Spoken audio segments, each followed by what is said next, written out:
रामानुजाय नमः। श्री परमगुरुभ्यो नमः। ध्येयं सदा परिभवग्नमभीष्टदोहं तीर्थास्पदं शिवविरिञ्चनुतं शरण्यं भृत्यार्तिहं प्रणतबालभवाब्धिपोतं वन्दे महापुरुषते चरणारविन्दम्। श्रीलक्ष्मीनाथ समारंभां नाथयामध्यमाम् अस्मदाचार्यपर्यन्तां वन्दे गुरुपरम्पराम्। भारद्वाजकुले भवं द्विजवरं श्रीवासुदेवाश्रितं श्रीसिद्धान्तविवर्धकं मुनिवरं मग्नं प्रमोदार्णवे। विद्यावारिधितां गतंश्च सकलं शास्त्रं समभ्यस्यतं श्रीमन्तं धरणीधरं गुरुवरं नित्यं मुदार्शं श्रये। बोलिए सद्गुरुदेव भगवान की जय। भागवत भगवान की जय। यज्ञनारायण भगवान की जय। जय जय श्री राधे। भगवत प्रेमी बंधुओं, कथा के परम रस रसिक श्रोता बलवंत श्री हनुमंतलाल, पूज्यपाद सद्गुरुदेव भगवान श्री स्वामी जी महाराज, मंचस्थ संतगण, विद्वद वरण्य कलाकार बंधु, कथा में समुपस्थित आबाल वनिता वृंद, भक्तिमती माताएं, नन्हे प्यारे बच्चे बच्चियां एवं जोश को होश में रखने वाले मेरे नौजवान साथियों, भगवान श्रीमन्नारायण की महती अनुकंपा से चैनपुरा की इस पावन धरा पे 7 दिवसीय अनुष्ठान यज्ञ आज पूर्णता की ओर है। कुछ क्षण में इस पंडाल में एक भी आदमी नहीं लोकेंगे और कल से पंडाल भी नहीं रहेगा, वक्ता भी नहीं रहेंगे। अपने अपने मुकाम की ओर अपने अपने यात्रा करेंगे। बहुत ही सात्विक तात्विक चर्चाएं, भागवत तो अथाह है सज्जनों। 7 दिन क्या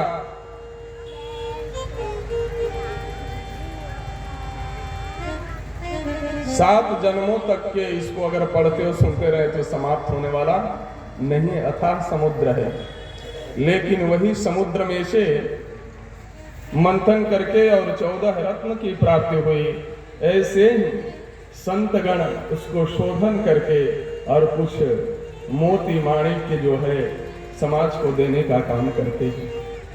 नहीं तो अगर कोई कहे कि मैं तो सर्वस्व सब जानता हूँ, तो ये मिथ्या वाली बात है। संसार में कोई ऐसा नहीं व्यक्ति है जो बृहस्पति अपने आप को कह सकता है कि नहीं? सर्व अल्पज्ञ है। जीव का मतलब ही होता है अल्पज्ञ, और सर्वज्ञ कौन है? परमात्मा। कोई भी व्यक्ति यह नहीं कर सकता सब विषय में जानता हूं।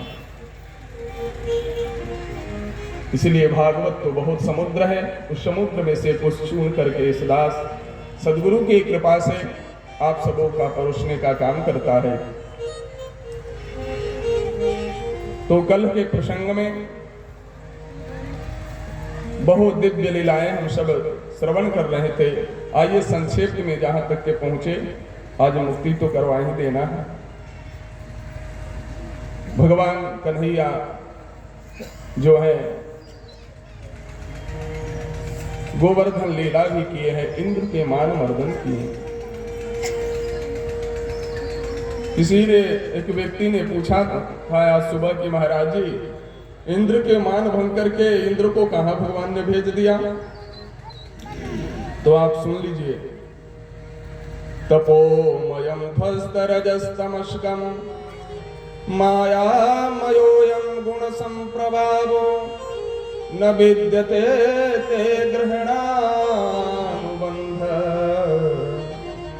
भगवान सुखदेव कह रहे परीक्षित, यह निवेदन कौन कर रहा है? इंद्र।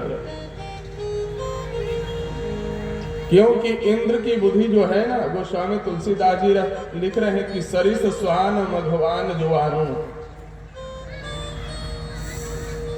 कूते की सदृश उसको बतला रहे हैं। जैसे एक बार की बात है कि एक कूता हड्डी को लेकर के और जा रहा था और उसके मसूड़े से उस हड्डी में खून रक्त लगा हुआ था। तो कूता ने सोचा कि लगता है कि इसमें मांस है, यद्यपि हड्डी में मांस कहाँ से आएगा। वो तो उसी के मसूड़े से रक्त लगा हुआ था, रक्त रंजित था, वह समझ नहीं पाया। एक राहगीर को देखा तो कूता ने सोचा कि वो लगता है कि इस मांस को छीनने के लिए आ रहा है और तेजी गति से दौड़ना प्रारंभ कर दिया। इसी प्रकार से इंद्र की भी बुद्धि है। सरिस स्वान मघवान जुवान, सरिस स्वान, स्वान कहते हैं कुत्ता को, मघवन कहते हैं इंद्र को। जैसे कोई भी यज्ञ जपन अर्चन वंदन करते हैं तो इंद्र भी घबराहट हो जाती है इंद्र की कि वो लगता है मेरा सिंहासन को कोई ले लेगा क्या, सिंहासन का उसका भय है। आज इंद्र स्तुति भगवान से कर रहा है, तपोमयम ध्वस्त रजस्तमस्कम, हर जीव की यह प्रार्थना होनी चाहिए। भगवान से प्रार्थना कर रहा है, प्रभु मैं नहीं जान सका कि आपका अवतार हुआ है, अपराध को क्षमा करेंगे। आपका धाम जो है तपोमय जीव को शांति करने वाली है। मायामयोयम गुण संप्रभाहो, और माया जो है लेश मात्र भी आपके धाम में व्याप्त नहीं होता। ऐसे जिज्ञासा और प्रश्न सुनकर के भगवान अतीव प्रसन्न हुए। लेकिन इंद्र ने गलत काम क्या किया? गलत किया कि सांवर्तक नाम मेघ को आदेश देकर के और मूसलाधार वर्षा करवा दिया। कहा कि जाओ पूरे ब्रजमंडल को जलमग्न कर देना। लेकिन भगवान वचन दे चुके थे सारे ब्रजवासियों को कि देखो किसी प्रकार के अनिष्ट अगर इस ग्राम पर, इस देश पर होगा तो उसकी जिम्मेदारी मेरे ऊपर है। जब कन्हैया है तो फिर किस बात की चिंता, किस बात की। सबों ने कहा कन्हैया अब तो बचा। तब कन्हैया ने अपने कनिष्ठ का उंगली पर गिरिराज को धारण किया, इसलिए कन्हैया का एक नाम पड़ गया गिरधारी। बोलिए गिरधारी भगवान की। और कनिष्ठ का उंगली पर पर्वत को उठाया और सारे ब्रजवासी ग्वाल बालों को तलहटी में प्रवेश करवा दिया। सप्तदेवा सप्तरात्रि पर्यंत तक के घोर मूसलाधार वर्षा हुई। इंद्र ने सोचा कि लगता है कि ब्रजमंडल दह गया होगा, लेकिन 7वां दिन जब वह हवाई सर्वेक्षण करने के लिए चला तो देखा कि यहाँ तो धूल उड़ रहा है। धूल उड़ते हुए देखा तो सांवर्तक को फटकार लगाया, तूने वर्षा नहीं कराया क्या? सांवर्तक ने कहा कि नहीं महाराज, आपका आदेशानुसार मैंने कार्य किया। तो जल क्या हो गया? तो जल रामावतार में प्यासे रह गए थे अगस्त ऋषि। 3 अंजलि में ओम केशवाय नमः, नारायणाय नमः, माधवाय नमः करके 3 बार जैसी पान की समुद्र सूख गया था। तब भगवान ने कहा कि घबराओ नहीं, अगस्त जब मैं द्वापर में आऊंगा कृष्ण बन करके तो आपकी जल की पूर्ति मैं करूंगा, तृप्त कर दूंगा जल से। वही अगस्त ऋषि को आवाहन किया गया है और जल को सब सोख गए। जब 7वां दिन हुआ तो कन्हैया कहे कि अब इससे निकलो, और जैसे भगवान सब ग्वाल वालों के साथ में निकलते हैं, गोचारण करने के लिए जाते हैं, उसी समय ब्रह्मा जी ग्वाल बाल बछड़ों को चुरा करके ब्रह्मलोक में लेकर के चले गए। कन्हैया बड़ा दुखित हुए। नारद जी से कहे कि देखो नारद, पता लगाओ हमारे ग्वाल बाल कहाँ चले गए, क्योंकि एक पल उनके बिना मैं नहीं रहता हूँ। तब नारद जी ने पता लगा करके भगवान को बताया कि आपके ग्वाल बाल बछड़े तो ब्रह्मलोक में हैं। कहे कि अच्छा। तो ब्रह्मा जी आज स्वयं भगवान ब्रह्मा बन करके चले गए हैं। और ब्रह्मा जी जो है अपने सिंहासन को छोड़ करके ब्रजमंडल को देखने के लिए चले कि मैं देखता हूँ कन्हैया कैसे छटपटा रहा है, कैसे रहता है। और भगवान इधर ब्रह्मा बन के ब्रह्मलोक में चले गए। देखा गद्दी खाली, तो ब्रह्मा के रूप में भगवान बैठ गए। सारे अंगरक्षकों को कह दिए कि देखो आजकल देश में नकली ब्रह्मा भी चल रहा है, नकली ब्रह्मा को मत घुसने देना अंदर। सारे अंगरक्षक कहे कि ठीक है हुजूर, आपका जब आदेश है तो अक्षरशः मैं पालन करूंगा। अब ब्रह्मा जी ब्रजमंडल को घूम करके जब अपने ब्रह्मलोक में आए तो जो अंगरक्षक 3 बार सलामी दागता था जय हिंद सर, वही करा खबरदार अंदर प्रवेश नहीं करना है। अरे ये ब्रह्मलोक है, मेरा घर है, वो मैं ब्रह्मा हूं। कहे कि नहीं नहीं, मैं विश्वास नहीं करूंगा, क्योंकि असली ब्रह्मा तो अंदर बैठे हुए हैं। वो बोल दिए हैं कि नकली वाले भी घूम रहे हैं दाढ़ी लगा करके चतुर्मुखी। तब ब्रह्मा जी को दिनौंधी रतौंधी जो था वह दिमाग खुला। ब्रह्मा जी समझ गए कि श्री कृष्ण कन्हैया के सिवा ऐसी लीला संसार में कोई करने वाला नहीं है। जो अंगरक्षक सलामी दागते थे वो अंगरक्षक से आज ब्रह्मा ही निवेदन कर रहे हैं कि ऐसा करो, कन्हैया से थोड़ा सा मुझे तो दर्शन करवा दो। कभी कभी देखिए शिष्य इतना उच्च शिखर पर पहुंच जाता है कि गुरु को भी दर्शन करवा देता है परमात्मा से। एक घटना है, समय अभाव है लेकिन भागना भी है, थोड़ी सी बता देता हूं। एक गुरु जी थे, बहुत वर्षों से मंदिर में पूजा कर रहे थे और पूजा करते करते उनकी आयु करीब 80-90 की हो गई।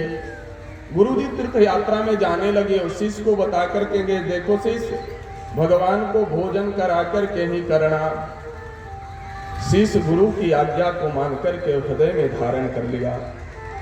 जैसे जैसे गुरुदेव पूजन पाठ बताए थे पंचोपचार से किया। भोग थाली ले जा करके ठाकुर जी के मंदिर में रख दिया। जब पर्दा 2-3 घंटे के बाद खोला तो देखा कि ज्यों के त्यों है भोजन है, भगवान खाए नहीं।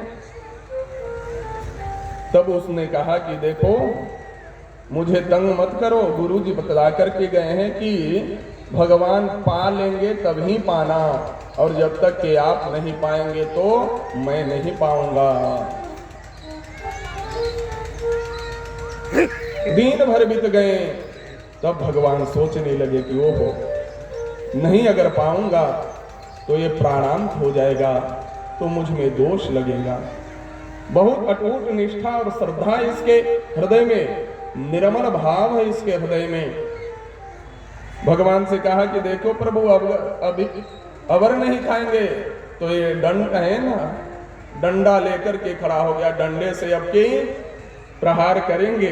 भगवान कहे कि अद्भुत लीलाधारी भक्त के बस में पड़ गए हैं, क्योंकि प्रबल प्रेम के पाले पड़कर प्रभु को नियम बदलते देखा। अपना मान टले टल जाए पर भक्त कमान न टले। अपना मान अपमान ठाकुर सहन कर लेते हैं, लेकिन ठाकुर के भक्त के ऊपर अगर मान अपमान हो तो वह ठाकुर सहन नहीं करते हैं। सज्जनों, ठाकुर ने कहा कि ठीक है, पाना प्रारंभ कर दिया। ऐसी नित्य प्रतिदिन करें।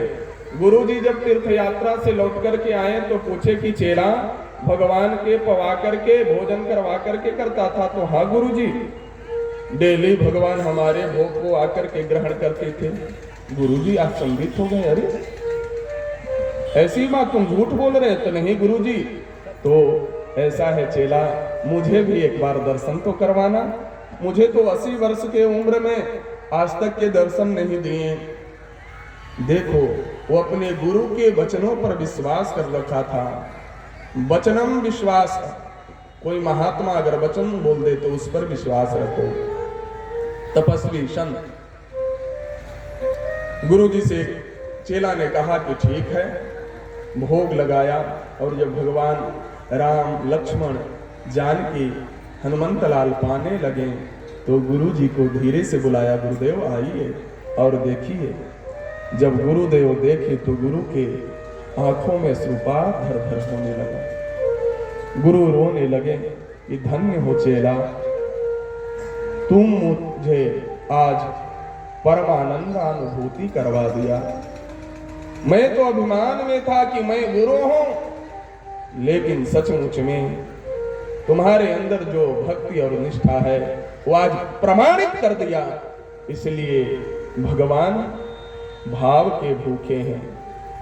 बहुत बड़े विद्वान को नहीं देखते हैं, बहुत बड़े ज्ञानी होने से नहीं, धनवान होने से नहीं। अगर धनवान के ऊपर भगवान रिझ जाते, धनवान से अगर खुश होते तो न जाने कितने उद्योगपति भारत में है, सब भगवान को ही खरीद लेते हैं। लेकिन ये भगवान तो भाव के भूखे हैं। सज्जनों, भाव के भूखे हैं। इस प्रकार से ठाकुर जी आज दिव्य लीलाओं कर रहे हैं। इंद्र को ब्रह्मा जी को दर्शन दिए और कहे कि ब्रह्मा जी ऐसा मत कीजिएगा। ब्रह्मा जी चरणों में गिर करके 40 श्लोक में प्रार्थना किए। धातु कमंडलु जलम तदरु क्रमस्य पादावने जन पवित्रतया नरेंद्र। 40 श्लोकों में उन्होंने प्रार्थना किया। अच्छा, मैं एक बात पूछना चाहता हूं, कोई आपको 40 बार प्रणाम करे, कोई 10 ही बार प्रणाम करे, खुश किससे होइएगा? जो अधिक करेगा उससे ना। अरे भाई, जब मिलता है तब प्रणाम करता है। लेकिन भगवान उल्टा कर दिए। ब्रह्मा जी के प्रार्थना पर, निवेदन पर, प्रणाम पर खुश नहीं हुए। क्यों? क्योंकि ब्रह्मा ने संबंध को तोड़ा। कैसे तोड़ा? ग्वाल बाल बछड़ों को चुरा करके ले गए तो भगवान एक पल भी गौ बछड़े के बिना नहीं रहते। और इंद्र ने भी गलती तो किया, लेकिन संबंध नाता जोड़ा। कैसे? 7 दिन तक के ग्वाल बालों के साथ में रहने का भगवान को सौभाग्य प्राप्त हुआ। इसलिए इंद्र की गलती को क्षमा कर दिए। ऐसे भी बड़ा आदमी अगर गलती करे ना तो बड़ा दंड देना चाहिए उसको। छोटा करे तो चलो भाई छोटा है, क्षमा है इसको, है कि नहीं? तो इंद्र की क्षमा किए, ब्रह्मा जी पर क्षमा नहीं किए। इस कथानक से यही उद्देश्य मिलता है, सारांश मिलता है कि संबंध को जोड़ना सीखो, तोड़ना नहीं सीखो। अगर टूटे हुए संबंध है तो उसको जुड़वा दो। हमारे पूज्यपाद गुरुदेव भगवान अनेकों ऐसे किस्से हैं कि जिस गांव में जाते थे, अमुक व्यक्ति से अमुक व्यक्ति बोला चाली बंद। स्वामी जी पूछा करते थे, अहो अमुक आदमी को मैं नहीं देख रहा हूँ, तो इनसे जी पटरी नहीं, इसीलिए नहीं आ रहे यज्ञ में। अच्छा बुलाओ। स्वामी जी के नाम सुनकर के कौन नहीं आता? दौड़े दौड़े, अरे भाई स्वामी जी बुलाए हैं। दोनों को मित्रता करवा देते थे। ऐसे बहुत सारे घटना दास देखा है, नेत्रों से देखा है। ऐसे महान पुरुष थे और एक सूत्र में समाज को बांध करके चले। इसलिए तोड़ो नहीं, जोड़ो। बन सके तो नाता जोड़ करके रखो। पुराने से पुरानी नाता को भी निभाओ, तब कल्याण होगा। बोले श्री वृंदावन बिहारी लाल की जय। धीरे धीरे अब ठाकुर जी बड़े हुए हैं। सीधे मैं चलता हूँ गारहस्थ जीवन की ओर। ठाकुर जी के गारहस्थ जीवन की थोड़ा संक्षेप कह दूं, क्योंकि स्वामी जी भी आएंगे और आज भागवत जी की पूजन है, बहुत सारा कार्य है। गारहस्थ जीवन में प्रवेश करते हैं। देखिए 4 आश्रम है हमारे यहाँ। ब्रह्मचर्य आश्रम, गारहस्थ आश्रम, वानप्रस्थ आश्रम और चौथा है संन्यास्त आश्रम। सब आश्रम ठीक है जी, सब आश्रम अपने अपने जगह पर ठीक है। जिस आश्रम में आप गारहस्थ जीवन में हैं तो गारहस्थी आपकी सुंदर से निभा जाए, तब आप उस आश्रम को सुंदर से निर्वाह कर रहे हैं। और मैं ब्रह्मचारी हूँ और मैं उस व्रत का पालन नहीं कर रहा हूँ तो मेरा पतन हो जाएगा। इसलिए गारहस्थ को तो सर्वश्रेष्ठ बतलाया गया। गारहस्थ न रहेंगे तो बाबा जी के मठियों नहीं चलेगा, न गरीब के बेटी की बियाह होगी। गारहस्थ के दुआरी पर जाओ तो देखो सर्वस्वागत। तो एक गारहस्थ से कितने समाज का कल्याण हो रहा है। इसलिए 4 वर्ण 4 आश्रम ठीक है। गारहस्थ आश्रम को विद्या पढ़ करके आए हैं, गारहस्थ आश्रम को अपनाए हैं। एक भक्ता है जिसका नाम है भीष्मक। भीष्मक के पुत्री जिसका नाम है रुक्मिणी। रुक्मक, रुक्माहो, रुक्माली और रुक्केश, ये 5 भाई और 1 बहन है। कुंदनपुर के नरेश हैं। और रुक्मिणी अर्थात साक्षात लक्ष्मी, लक्ष्मी बिना नारायण के रह नहीं सकते। तो एक बार पत्र लिख करके लक्ष्मी भेजती है, रुक्मिणी भेजती है कि प्रभु आप मुझे वरण कर लीजिए, वरण कर लीजिए। लेकिन रुक्मी उसका भाई था, वो शिशुपाल के चेदी नरेश पुत्र तमघोष के पुत्र शिशुपाल के साथ में जाकर के संबंध करा दिया था, पैसा वगैरह पकड़वा दिया। लेकिन पिता की इच्छा नहीं थी, माँ पिता का इच्छा नहीं, क्योंकि माँ पिता चाहते हैं कि हमारी संतान जो है अच्छे से अच्छे कुल खानदान में, हमारी पुत्री है अच्छे से अच्छे कुल खानदान में जाए, बड़े से बड़े घर में जाए ताकि आराम मिले। माँ पिता की इच्छा नहीं, विरुद्ध काम किया बड़े पुत्र ने। क्योंकि आजकल पुत्र जो है नालायक निकल जा रहे हैं ना। भागवत में आप बात नहीं सुन सके हैं कि मई माँ और बाप खटिया पर कड़ा रहे हैं कि बेटा आकर के परामर्श ले, लेकिन बेटा किसे परामर्श ले रहा है? मैं नहीं बोल रहा हूं। श्याल को बुद्धिदायक, जब सलाह की बात आती है तो ससुराल से साला के बुलाने लगता है, साला जी आइए, कैसे कैसे खर्च होगा, माँ बाप वहां बैठा है। अरे सौभाग्यशाली हो अगर माँ और बाप हैं तो माँ और पिता से आज्ञा लो। साला घर में जब से बन गेलन मालिक साला तो होवे लगल हाला, आए रे साला। माँ पिता का सम्मान करो, उनसे पूछो। आज जो है बड़ा बेटा नालायक निकलने के कारण जाकर के संबंध तो करवा दिया, लेकिन माँ और पिता के हृदय में बार बार यही स्मरण हो रहा था कि वो द्वारिकाधीश हमारी पुत्री को अपना लेते। और जब से रुक्मिणी सुनी थी श्रुत्वा गुणान भुवन सुंदर शृण्वतांते, शृण्वतांते श्रुत्वा गुणान भुवन सुंदर। भुवन सुंदर कौन है? परमात्मा भगवान श्री कृष्ण चंद्र जी। उनकी लीला को जब सुनी थी तो उसी समय से वरण कर ली थी कि जब भी मेरा पति बने तो भगवान श्री कृष्ण ही बने। आज पति की चाहना करते हुए सोची कि अब करूं तो कैसे संवाद भगवान कृष्ण से, क्योंकि ये कुंदनपुर में है, द्वारिकापुरी में है। तब पत्र लिख करके भेजी रुक्मिणी। पत्र सुना दें? सुनने की इच्छा है माताएं? अरे हाँ या ना बोलो हाथ उठाकर। बताओ, दूसर के चिट्ठी पढ़ा जाता है? दूसर के चिट्ठी पढ़ा जाता है जी? क्या उस चिट्ठी में है? लेकिन ये तो चिट्ठी सर्वजन सभी के लिए प्रस्तुत है। 7 श्लोकों में लिखती हैं, एकाद श्लोक सुन लो। श्रुत्वा गुणान भुवन सुंदर श्रेण्वतांते, श्रुत्वा गुणान भुवन सुंदर श्रेण्वतांते, अद्यैव कर्ण विभरे हरतोऽङ्गतापम्, अद्यैव कर्ण विभरे हरतोऽङ्गतापम्, रूपं दृशां दृश्यमताम् अखिलार्थलाभं, रूपं दृशां दृश्यमताम् अखिलार्थलाभं, त्वयाच्युतो भगवते प्रणमेदधन्यम्।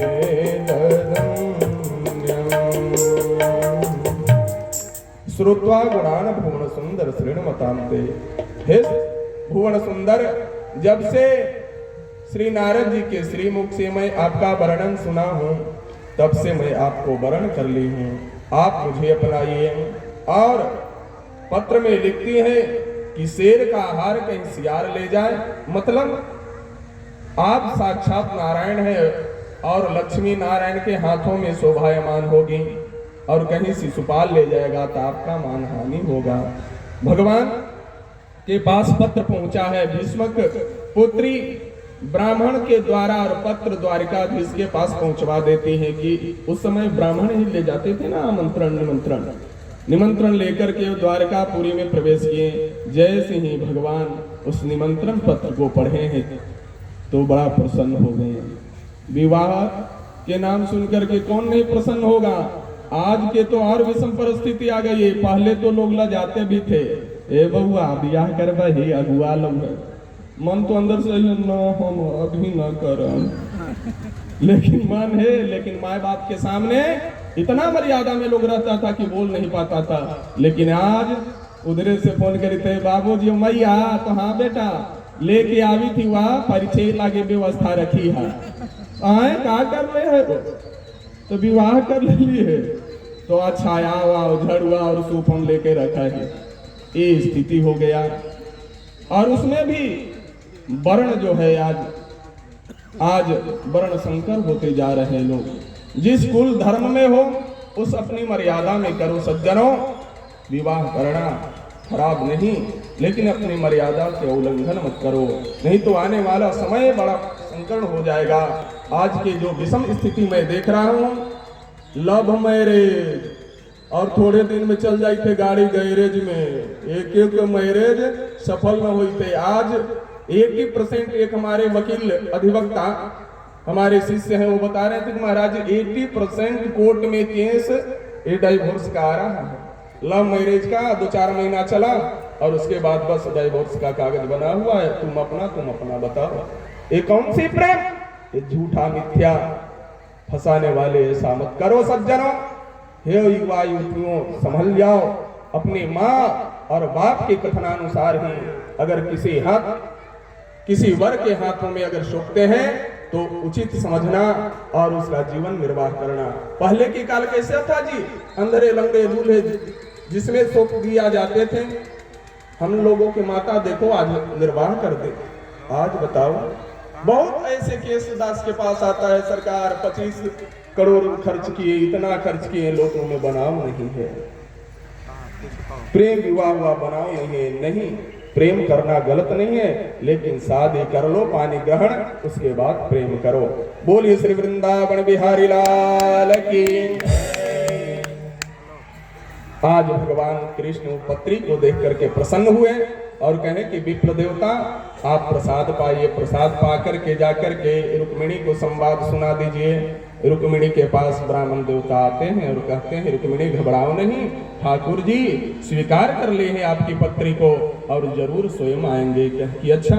इधर रुक्मिणी को सजा धजा करके, कुमारी कन्या को सजा करके और कात्यायनी की पूजा देवी के मंदिर में ले जाते हैं पूजन करने के लिए। देवी के मंदिर में पूजन करने के लिए सभी सखियां ले जा रही है। आज आओ मेरी सखिया मुझे मेहंदी लगा दो, आओ मेरी सखिया मुझे मेहंदी लगा दो, मुझे श्याम सुंदर के दुल्हन बना दो, मुझे श्याम सुंदर के दुल्हन बना दो, मुझे श्याम सुंदर के दुल्हन बना दो, मुझे श्याम सुंदर के दुल्हन बना दो। सत्संग में मेरी बात चलाए, सत्संग में मेरी बात चलाए, सतगुरु ने मेरी की सगाई, सतगुरु ने मेरी की सगाई, सतगुरु ने मेरी की सगाई, सतगुरु ने मेरी की सगाई। आके मुझे हथ लेवा तो करा दो, ताली बजाओ भगवान के विवाह में करा दो। आके मुझे हथ लेवा तो करा दो, यानी पानी ग्रहण, हथ लेवा तो करा दो, मुझे श्याम सुंदर के दुल्हन बना दो, मुझे श्याम सुंदर के दुल्हन बना दो। कात्यायनी महामाये महायोगिन्नधीश्वरे नंद गोप सुतं देवी पदे में गुरुते नमः। आओ मेरी सखियां मुझे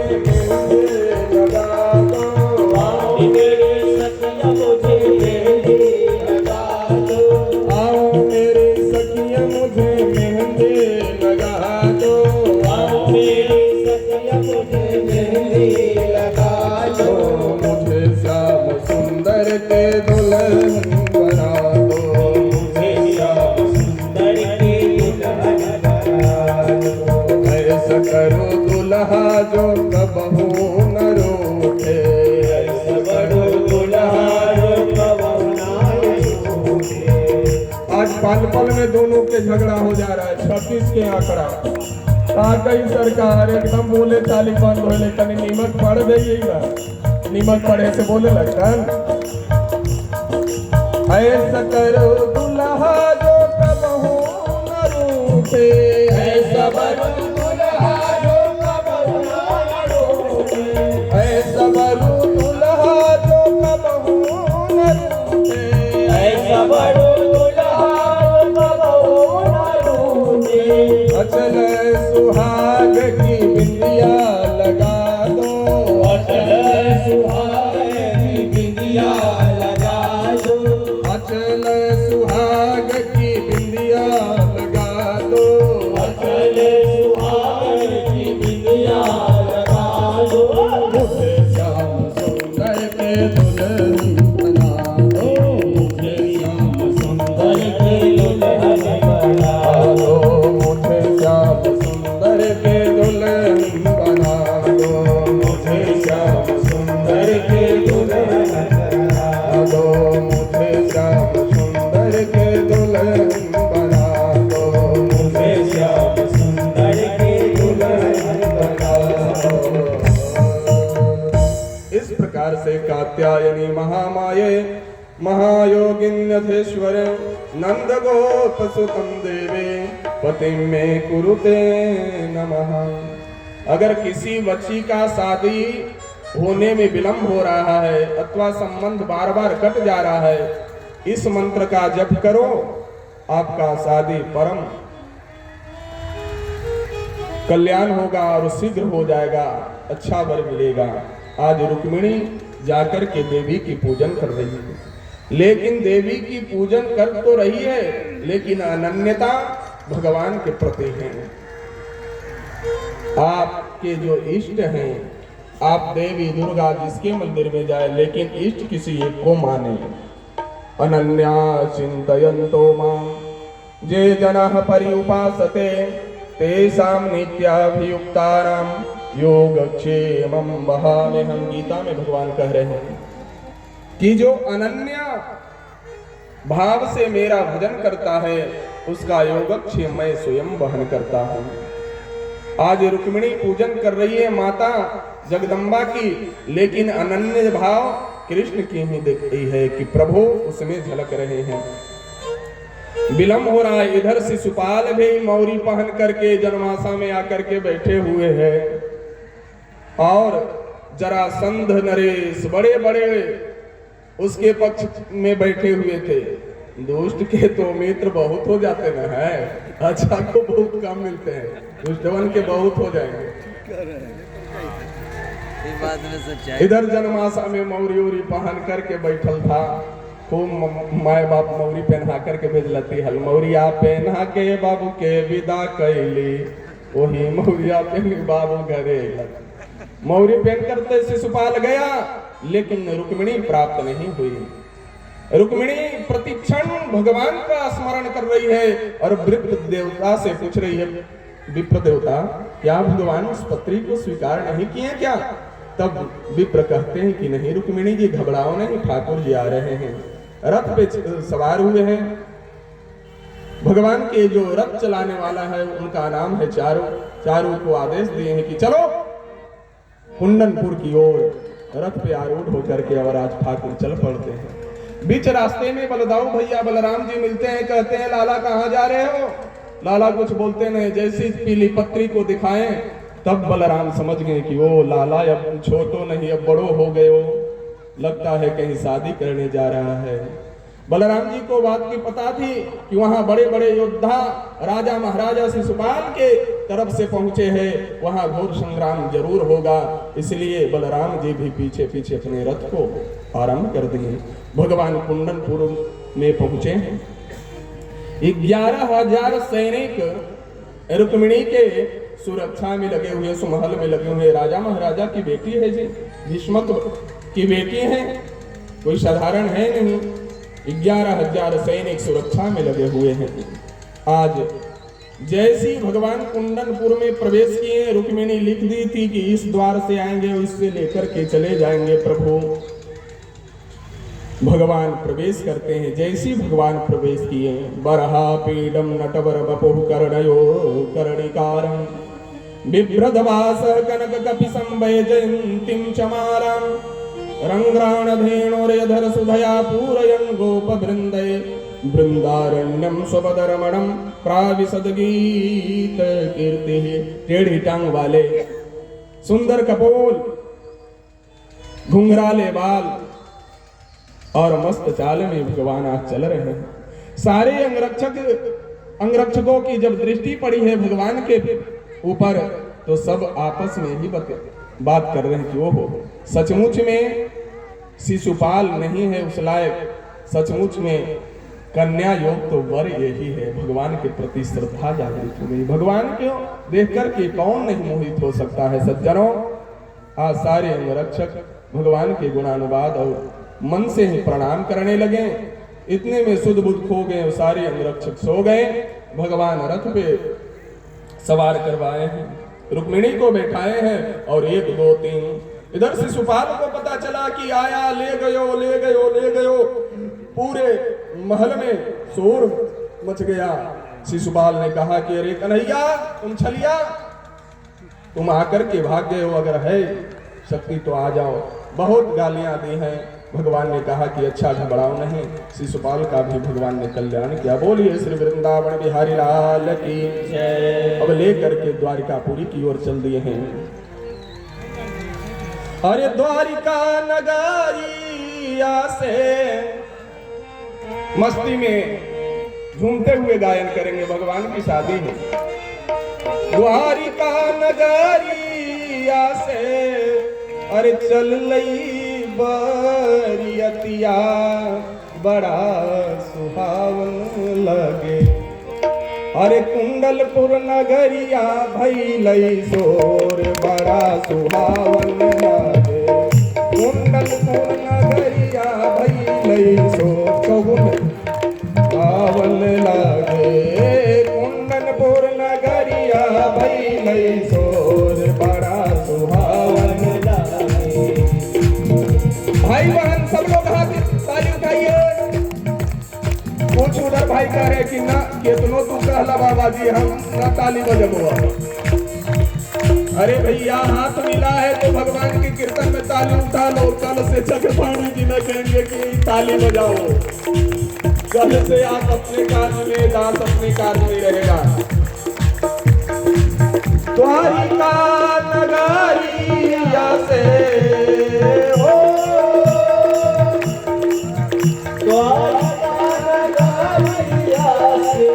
चल लई बरियतिया बड़ा सुहावन लागे। कुंडनपुर नगरिया भइलई शोर बड़ा सुहावन लागे। कुंडनपुर नगरिया भइलई शोर बड़ा सुहावन लागे।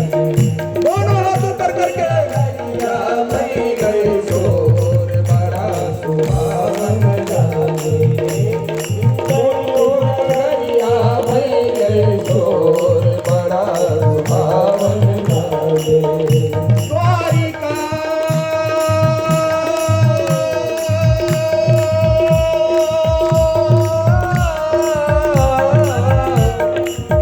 द्वारिका नगरिया से चल लई बरियतिया बड़ा सुहावन लागे।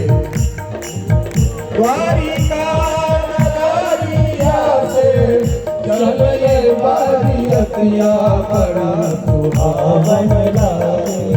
कुंडलपुर नगरिया भइलई शोर बड़ा सुहावन लागे।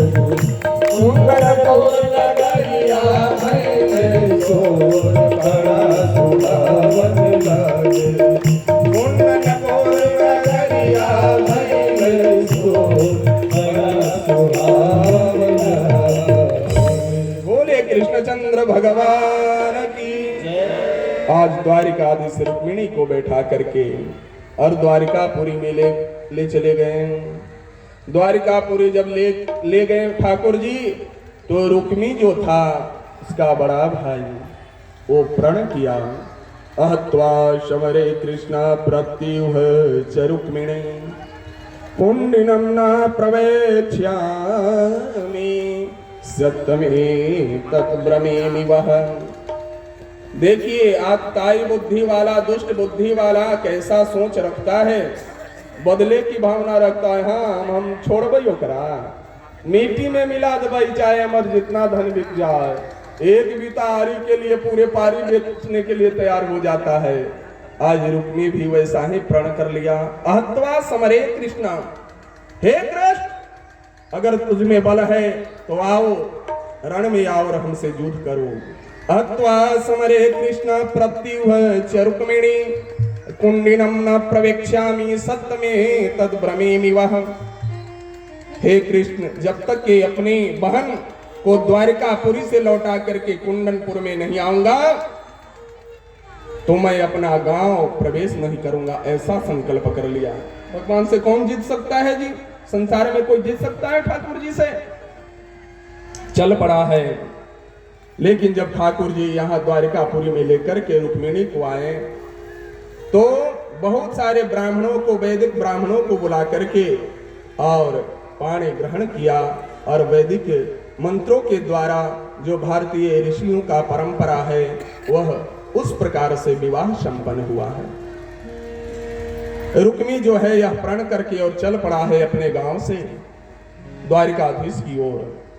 जब द्वारिकापुरी में प्रवेश किया और यह शब्द बोल रहा तो भगवान को बड़ा क्रोध आया। भगवान ने सोचा कि आज इसको खंड खंड कर देता हूं, लेकिन रुक्मिणी हाथ पकड़ ली। प्रभु क्या कर रहे हैं? एक तो मधुर संबंध, जब मैं आपकी पत्नी हूं और यह मेरा भाई है तो आपका संबंध क्या लगा? साले और जीजे का न जी।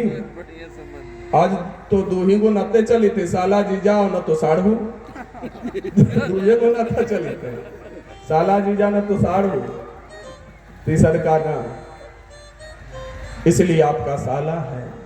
बलराम जी ने कहा कि कन्हैया ऐसा मत करो, ब्राह्मण है, अपराध हो जाएगा, दोष लग जाएगा, अगर करना है तो कुछ और अन्य कार्य करो। तब भगवान ने कहा कि घबराओ नहीं, पूरे सर का बाल छिलवा करके और काले मस्तिष्क पे टीका लगा करके पूरे नगर को भ्रमण करवा करके बहिष्कृत कर दिया। देखिए गोली और डंडे से मारना ही मृत्यु नहीं है, कोई प्रतिष्ठित व्यक्ति को अपमान कर दें तो वह भी एक प्रकार की मृत्यु ही है।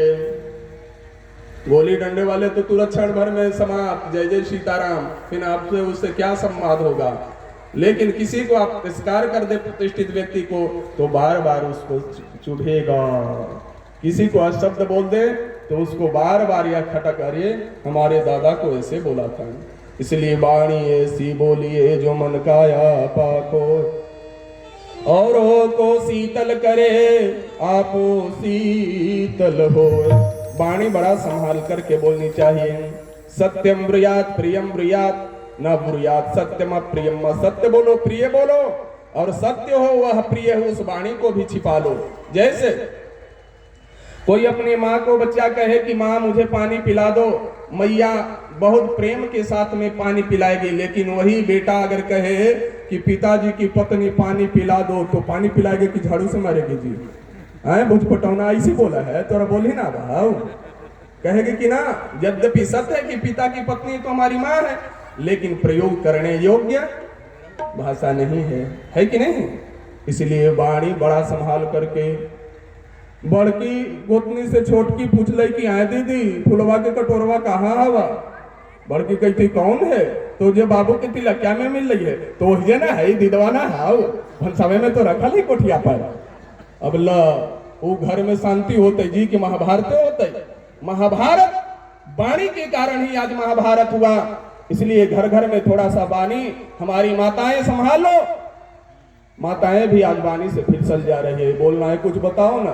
वो बहन बोला तो तुम हो तो हाँ दीदी वही जे है। अब दीदवा ना हो, दीदवा मने आँख फूटल हो तो तो उस घर में क्या होगा? महाभारत होगा। महाभारत। अंधा से अंध पुत्र कहने की क्या जरूरत थी? क्या अंधा का बेटा अंधा ही होता है? मैं तो देखा हूं कि अंधा का बेटा बहुत सुंदर नेत्र वाला होता है।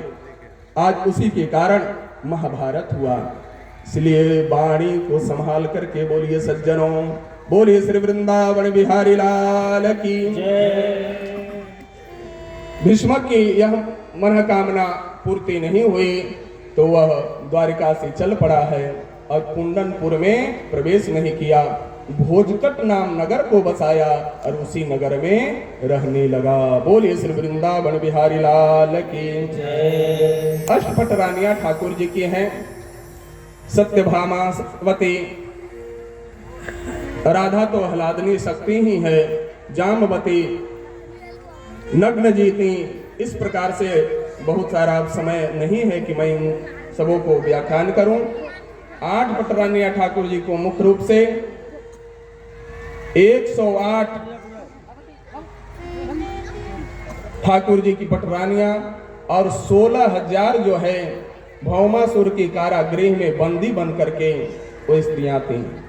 जब भौमासुर के कारागृह से भगवान ने छुड़ाया है उन सबों को, तो सारी स्त्रियां हाथ जोड़ करके कहने लगी, प्रभु मैं इतने दिन से जेल में बंद हूं, पति से बिल्कुल दर्शन नहीं हुआ, तो आपके सिवा और पति मुझे कौन हो सकता है?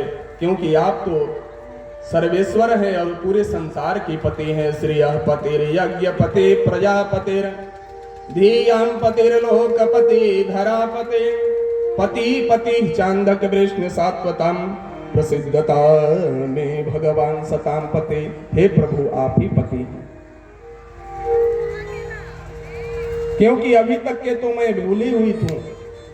जैसे असली पति अगर बता के असली पति प्रदेश में चल जाए तो पति की छाया को लेकर के स्त्री को पूजा करना चाहिए, चित्र को पूजा करना चाहिए। और पूजा करते समय अगर असली पति आ जाए और दरवाजा बंद रहे, कहे कि केवाड़ खोलो, तो क्या करेंगे उस समय? अरे असली पति आ जाएंगे तो उनका दरवाजा खोल देंगे। इसलिए आज कह रही हैं कि असली पति तो आप हैं। ये तो नकली पति है, हाड़ मांस रुधिर से बने हुए हैं। 150 वर्ष की आयु संबंध बन करके आए थे, न जाने कितने बार पति, कितने बार किसके पति बने, कितने बार मैं पत्नी बनी हूं। लेकिन सचमुच में तो आप ही सर्वेश्वर पति हैं। हम सबको अपनाइए। ठाकुर जी ने कहा कि ठीक है, जैसी इच्छा है। ठाकुर जी ने सोचा कि घर जाएंगे तो क्या जवाब देंगे।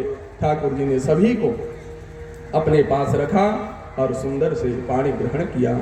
16,108 पटरानियां ठाकुर जी की हो गई। बोली श्री वृंदावन बिहारी लाल की जय। और 10-10 पुत्र और एक पुत्री उत्पन्न हुई। अब जोड़ घटाव करते रहो, कितना बड़ा परिवार ठाकुर जी का हो गया। 10-10 पुत्र है वो, एक पुत्री। आज सरकार के द्वारा तो नारा है, लोग लगा दिए, लोग स्लोगन, हम दो हमारे दो। सरकार कहे कि 2 कम से कम होना चाहिए। लोगों ने कहा कि ना, हम 2 हमारे एक ही गो ठीक है। नहीं, एक नहीं, कम से कम तो 2 करना ही चाहिए, चाहे बेटा हो बेटी हो, 2 संतान हो। इतने संतति भगवान ने उत्पन्न किया और कोई गोतनी से रगड़ा झगड़ा न हुआ जी, क्योंकि सबके घर में एसी, कूलर, फ्रिज बराबर एकदम व्यवस्था है। तो झगड़ा होता ही, अरे एगो के कम एगो के बेसी कीजिएगा तब ना रगड़ा झगड़ा होगा। और सबके बराबर बराबर हिस्सा है। तो सब आनंदमय से ठाकुर जी के चरणों में रहने लगे, ठाकुर जी का गुणगान करने लगे और उनके ऐश्वर्य को गान और सेवा करने लगे। बोले श्री वृंदावन बिहारी लाल की जय। इस प्रसंग को यहीं पर समाप्त करते हुए सीधे मैं अब चलता हूं। आज का लास्ट प्रसंग है सीधे सुदामा चरित्र। ठाकुर जी आप सभी जानते हैं कि सुदामा जी परम सखा हैं ठाकुर जी के। और सुदामा जी जो हैं, जब पढ़ करके आए, अपने घर में रहने लगे, शादी विवाह कर लिए, अपने बालकों को पालने लगे। लेकिन इतना निर्धन थे, गरीब, कि 5 घरों से उन्हें भिक्षा मांगना पड़ता था और 5 घरों से भिक्षा मांग करके अपने जीवन को यापन करते थे। एक बार की बात है कि सुशीला कही कि प्रभु आपका सखा तो द्वारिकाधीश है, आप थोड़ा चले जाइए। कृष्ण सुदामा जाने में सब चाह रहे थे कि नहीं, मित्र के पास और मांगने जाऊं ये उचित नहीं है, लेकिन बहुत हट की। बोलिए श्री स्वामी महाराज की, श्री वृंदावन बिहारी लाल की जय। बहुत हट की है। सुशीला की बात को मान करके और सुदामा जी को जाना पड़ा। जब सुदामा जी जाने लगे हैं तो रात्रि व्यतीत हो गई। इतना ही प्रसंग है, लेकिन इसको नरोत्तम दास एक कवि हुए, उन्होंने अपने लेखनी से बहुत सुंदर रचना की है। धोती फटी सिलटे दुपटे, बोले स्वामी जी महाराज की, रेत वाले सठान की जय, श्री भास्कर भगवान की जय, सद्गुरुदेव भगवान की जय, सद्गुरुदेव भगवान की जय, श्री भास्कर भगवान की जय, भागवत भगवान की जय। सभी लोग बैठ जाए। 2 मिनट में मैं इसको उपसंहार की ओर ले चलता हूं। सभी लोग बैठ जाए। इस प्रकार से सुदामा जी चल पड़ते हैं। पांव में जो है कान नहीं है, यानी पादुका नहीं है। धोती भी है तो कई जगह टुकड़े करके सिल करके पहने हुए हैं। इतनी गरीबी। आज शाम में खाते हैं तो सुबह की चिंता, सुबह खाते हैं तो शाम की चिंता। ऐसी गरीबी परमात्मा किसी को नहीं देते। अच्छा, ऐसी स्थिति क्यों हो गई थी?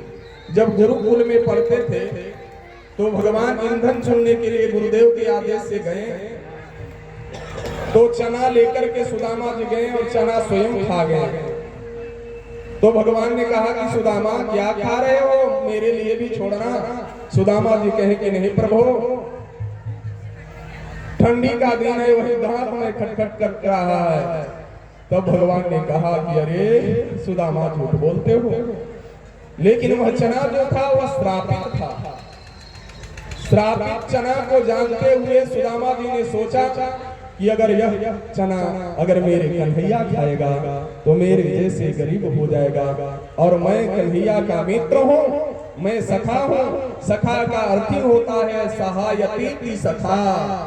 जो सखा दबे कुचले हैं उसको बड़े सखा आगे की ओर बढ़ावे, न कि उसको कुआं में ढकेल दे। आजकल वैसे सखा ढेर मिले बढ़ते हुए को देख करके।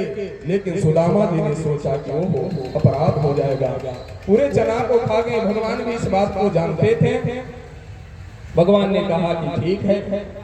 उसी कारण सुदामा को ये दिन दशा को देखना पड़ा। लेकिन देखिए, ब्राह्मण अपने ब्रह्मणत्व को बचा करके रखेगा तो कभी न कभी उसको परमात्मा स्वागत जरूर करेंगे। इसलिए इस कथा को जरूर सुननी चाहिए। दूसरे का हिस्सा नहीं खाना चाहिए। जितना आपको मिला है उतना ही लीजिए, नहीं तो अपराध लगेगा। सुदामा जी पत्नी के कहने पर चल पड़े हैं। जब आए तो थके हुए श्रांत होकर के थक गए हैं, नींद आ गई। जैसे नींद खुली तो द्वारिकापुरी में पहुंच गए। द्वारिकापुरी में जब आए तो एक व्यक्ति से उन्होंने पूछा कि बताओ द्वारिकापुरी कौन है, कहाँ है? तो कहे कि बाबा तुम्हारा खोपड़ी लगता है खराब है क्या? अरे द्वारिकापुरी में तो हो। कोई चंचूरा मिलाकर पूछे चंचूरा कहाँ है, कौन गाँव है चंचूरा? तो व्यक्ति ने समझ गया, ओहो बाबा लगते हैं भटक गए हैं। अच्छा बताओ किनसे मिलना है? तो कन्हैया से मिलना है, कनवा से। कहे कि अरे यहाँ का वह राजा है और आप ऐसे बोल रहे हो फटे चिटे धोती पहन करके? कहे कि ना वह तो मेरा मित्र है। क्या बात है। लेकिन नहीं पहचान सका। कहा कि नहीं, उनका नाम ऐसे नहीं बोला जाता। विशिष्ट महात्माओं विशिष्ट पुरुषों का नाम कैसे बोला जाता है? श्री श्री 1008 श्रीमद जगद्गुरु अनंत श्री विभूषि श्रीमद कृष्णचंद्र जी महाराज। जब इतना बड़ा नाम सुने तो सुदामा जी थर-थर कांपने लगे। बताओ, हम तो गुरुकुल में कनवा कनवा कहते थे, कन्हैया कन्हैया करते, इतना बड़ा नाम तो कैसे हमसे मिलेगा। विशिष्ट पुरुष का आदर सूचक ही नाम लेना चाहिए। जैसे स्वामी जी लोग उसमें अलंकृत करके ही नाम बोलना चाहिए।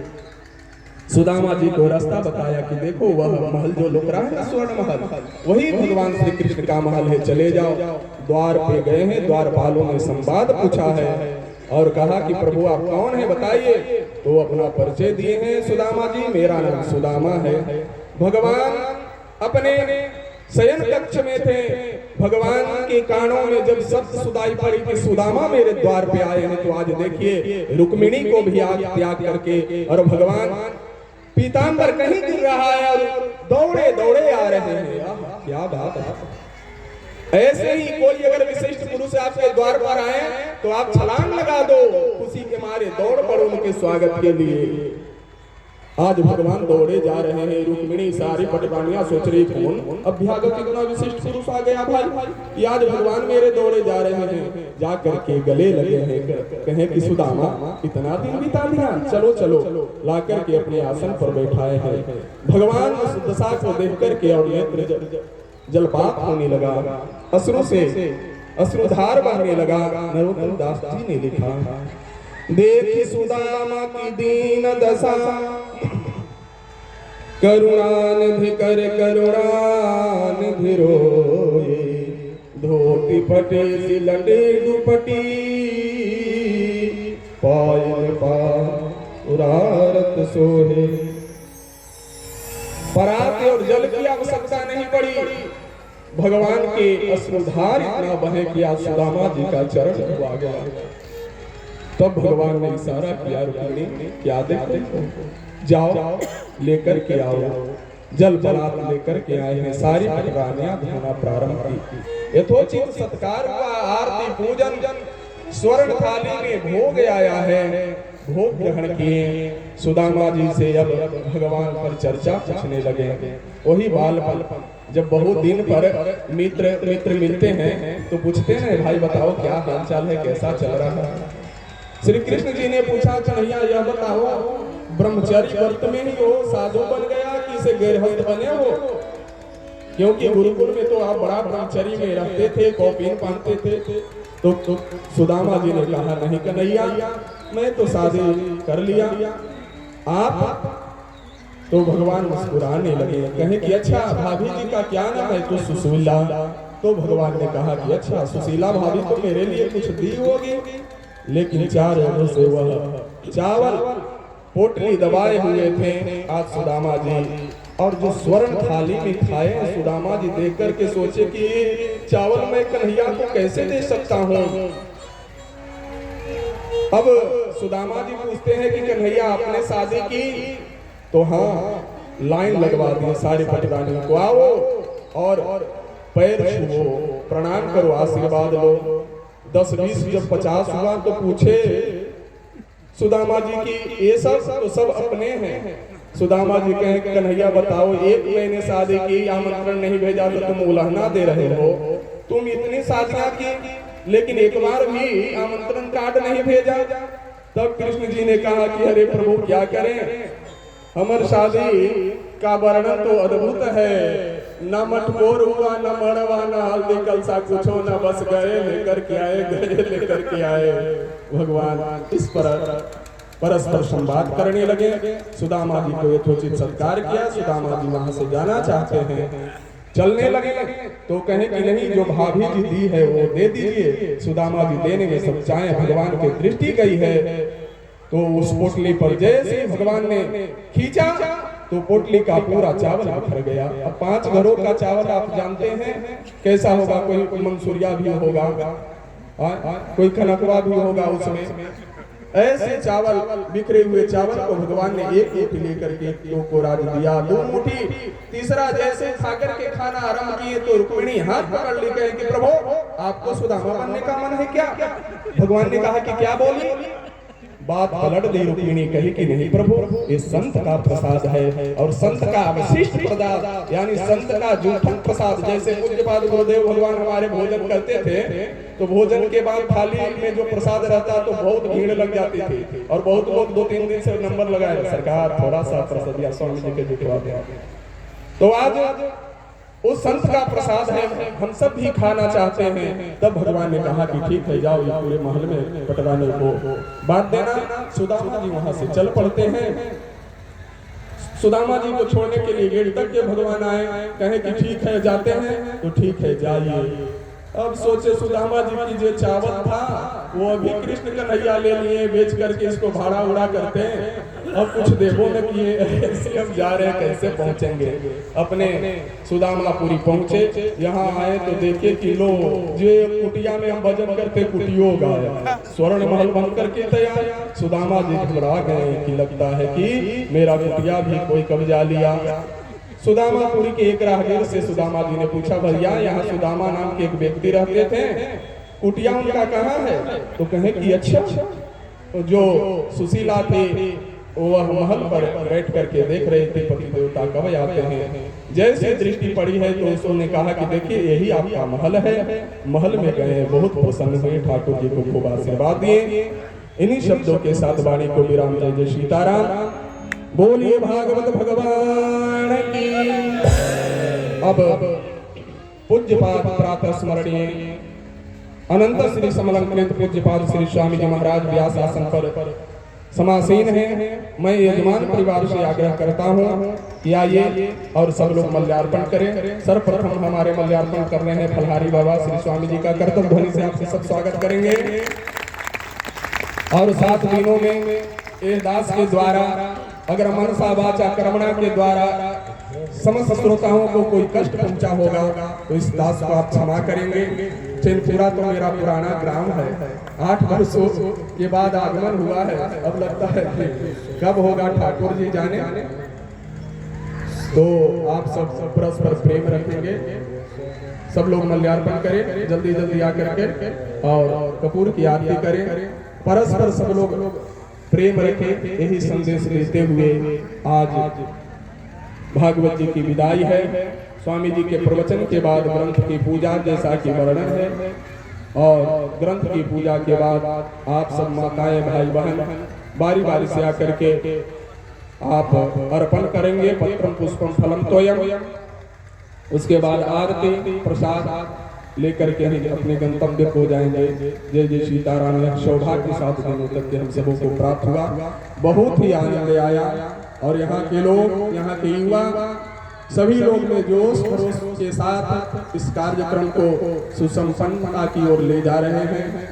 हमारे यज्ञ समिति के सारे युवा, उसका अध्यक्षता कर रहे हैं हमारे चंदन जी, और को तो मैं नाम नहीं जानता हूँ, जो भी इसमें हैं बड़े बुजुर्ग युवा, सबको मैं इस व्यासपीठ से बार बार मंगला शासन करता हूँ, खूब आशीर्वाद देता हूँ। ओम जत्नेन यजमहि जंत देवास्तानि धर्माणि प्रथमान्यासन्नते हनाकं महिमान सचन्तत्र पूर्वे साध्या सन्ति देवा।